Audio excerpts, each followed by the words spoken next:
सोमवार का दिन विशेष रूप से भगवान शंकर को समर्पित होता है। यह दिन उनके भक्तों के लिए विशेष महत्व रखता है, क्योंकि इस दिन भगवान शिव की पूजा और व्रत रखने से पुण्य और आशीर्वाद की प्राप्ति होती है। भारतीय संस्कृति में सोमवार व्रत की पुरानी परंपरा रही है, जिसे श्रद्धा और विश्वास के साथ किया जाता है।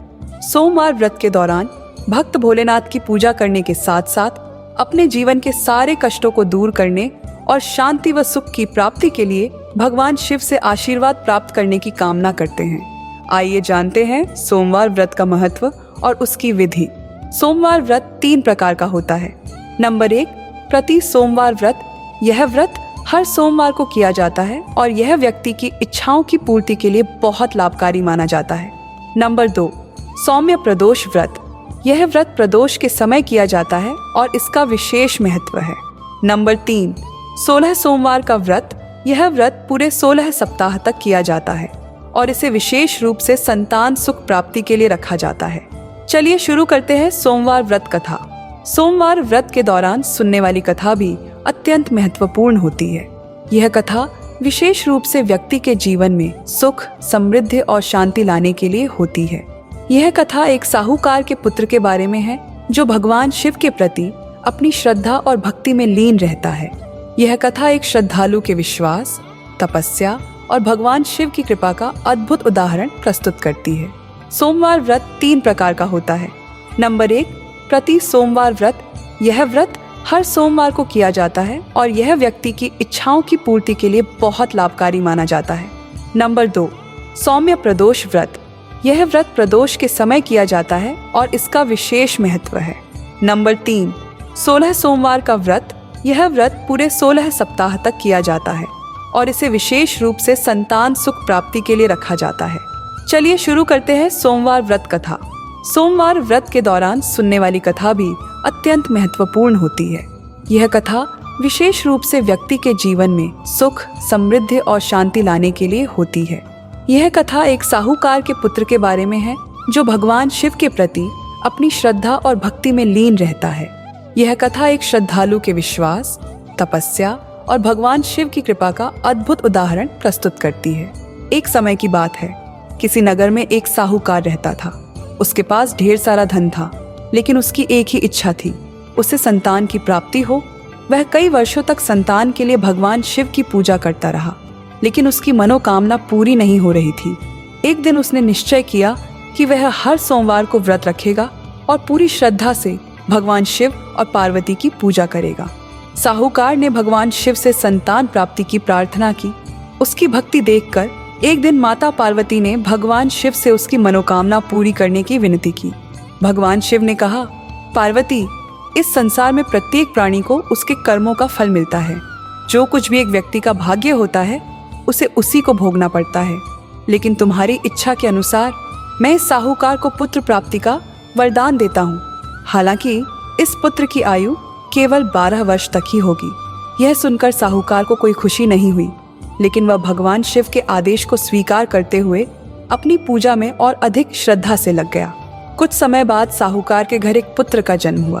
उसकी खुशी का कोई ठिकाना नहीं रहा, लेकिन भगवान शिव के वरदान के अनुसार वह जानता था कि उसका पुत्र केवल 12 साल तक ही जीवित रहेगा। जब वह बालक 11 वर्ष का हुआ तो उसे काशी भेजने का निर्णय लिया गया, ताकि वह विद्या प्राप्त कर सके। साहूकार ने अपने पुत्र के मामा को बुलाकर उसे धन दिया और कहा कि वह इस बालक को काशी ले जाए और रास्ते में यज्ञ कराए। मामा और भांजा काशी की ओर चल पड़े। मार्ग में उन्होंने कई यज्ञ किए और ब्राह्मणों को दक्षिणा दी। एक रात वे एक नगर में पहुंचे, जहां राजकुमारी का विवाह हो रहा था। राजकुमारी के विवाह के लिए जिस राजकुमार का चुनाव किया गया था, वह एक आंख से काना था। राजकुमार के पिता ने इस तथ्य को छिपाने के लिए एक योजना बनाई। उन्होंने साहूकार के पुत्र को दूल्हा बना दिया और उसे राजकुमारी से विवाह करा दिया।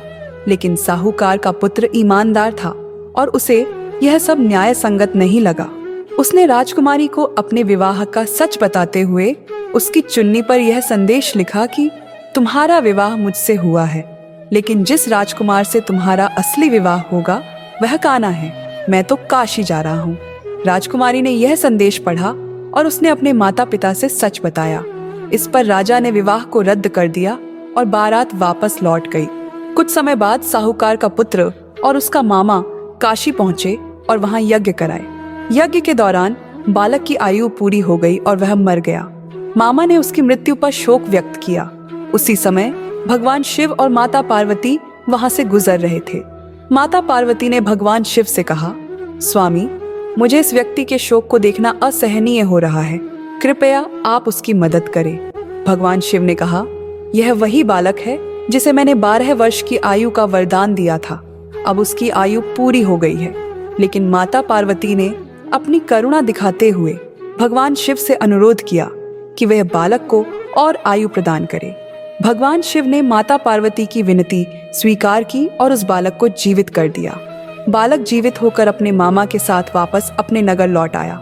वहां उसने यज्ञ किया और अपने ससुर के घर जाकर सम्मानित हुआ। इस घटना के बाद साहूकार और उसकी पत्नी अपने बेटे के जीवित होने की खुशी से अभिभूत हो गए। उसी रात भगवान शिव ने साहूकार को स्वप्न में दर्शन दिए और कहा, हे श्रेष्ठी, तुम्हारे सोमवार व्रत और कथा सुनने से मैं प्रसन्न हुआ हूँ और तुम्हारे पुत्र को लंबी आयु दी है। जो भी व्यक्ति सोमवार व्रत करता है वह अपने दुखों से मुक्त हो जाता है और उसकी सारी इच्छाएं पूरी होती हैं। इस कथा से यह सीखने को मिलता है कि सोमवार का व्रत और भगवान शिव की पूजा करने से व्यक्ति को न केवल आध्यात्मिक लाभ मिलता है बल्कि उसकी सभी इच्छाएं भी पूरी होती हैं। शिव व्रत के पालन से जीवन में सुख समृद्धि का वास होता है और मानसिक शांति मिलती है। सोमवार व्रत न केवल शरीर की शुद्धि के लिए बल्कि आत्मा की उन्नति के लिए भी अत्यधिक महत्वपूर्ण है। यह व्रत न केवल भक्तों को भगवान शिव के आशीर्वाद से समृद्धि और सुख प्रदान करता है बल्कि जीवन के कठिन रास्तों पर चलने के लिए शक्ति और संकल्प भी प्रदान करता है। इस व्रत के माध्यम से व्यक्ति अपने जीवन को बेहतर बनाने की दिशा में एक कदम और बढ़ता है और भगवान शिव के दिव्य आशीर्वाद से वह अपने सभी कष्टों से मुक्ति प्राप्त करता है।